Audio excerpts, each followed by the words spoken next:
Doctor ಹತ್ರ ಹೋಗೋ ಅವಶ್ಯಕತೆನೇ ಇಲ್ಲ. ಆರಾಮಾಗಿ ಮನೆಯಲ್ಲೇ ನೀವು ನಿಮ್ಮ ಆರೋಗ್ಯದ ಸಮಸ್ಯೆಗಳಿಗೆ ಪರಿಹಾರವನ್ನು ಕಂಡುಕೊಂಡು ಬಿಡ್ತೀರಾ ಈ ಒಂದು ಗುಟ್ಟು ತಿಳಿದ್ರೆ.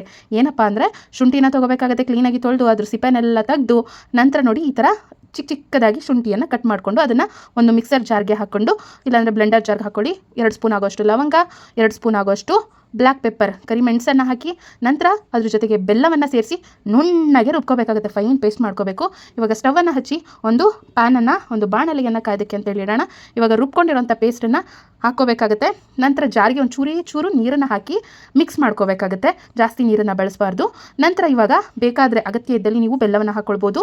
ಚೆನ್ನಾಗಿ ಮಿಕ್ಸ್ ಮಾಡ್ಕೋಬೇಕಾಗುತ್ತೆ. ಇದು ಗಟ್ಟಿಯಾಗ್ತಾ ಬರುತ್ತೆ ಕನ್ಸಿಸ್ಟೆನ್ಸಿ, ಅಲ್ಲಿವರೆಗೂ ಇದನ್ನು ಚೆನ್ನಾಗಿ ಕೈ ಆಡ್ತಾ ಮಿಕ್ಸ್ ಮಾಡ್ಕೋಬೇಕು, ತಳ ಹಿಡಿಯೋದಕ್ಕೆ ಅಂತೇಳಿ ಬಿಡಬಾರ್ದು. ನೋಡಿ ಫೈನಲ್ ಆಗಿ ಇದು ಗಟ್ಟಿಯಾಗ್ತಾ ಬಂದಿದೆ. ನಾನಿಲ್ಲಿ ಲೇಹ್ಯದ ಥರ ಮಾಡಿದ್ದೀನಿ.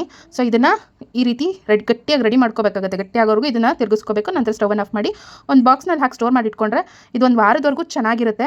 1/4 ಸ್ಪೂನ್ ಆಗೋಷ್ಟು ಇದನ್ನು ಸೇವಿಸಿದ್ರೆ ಶೀತ ಸಂಬಂಧಿತ ತೊಂದರೆಗಳು, ಕೆಮ್ಮು, ನೆಗಡಿ, ಕ್ಲೈಮೇಟ್ ನೋಡಿದ್ರೆ ಹೀಗಿದೆ, ಪದೇ ಶೀತ ಸಂಬಂಧಿತ ಪ್ರಾಬ್ಲಮ್ ಆಗ್ತಿದೆ ಅಂದರೆ 1/4 ಸ್ಪೂನ್ ಆಗೋಷ್ಟು ಇದನ್ನು ತಿನ್ನಿ, ಡಾಕ್ಟರ್ ಹತ್ರ ಹೋಗೋ ಅವಶ್ಯಕತೆನೇ ಬರಲ್ಲ.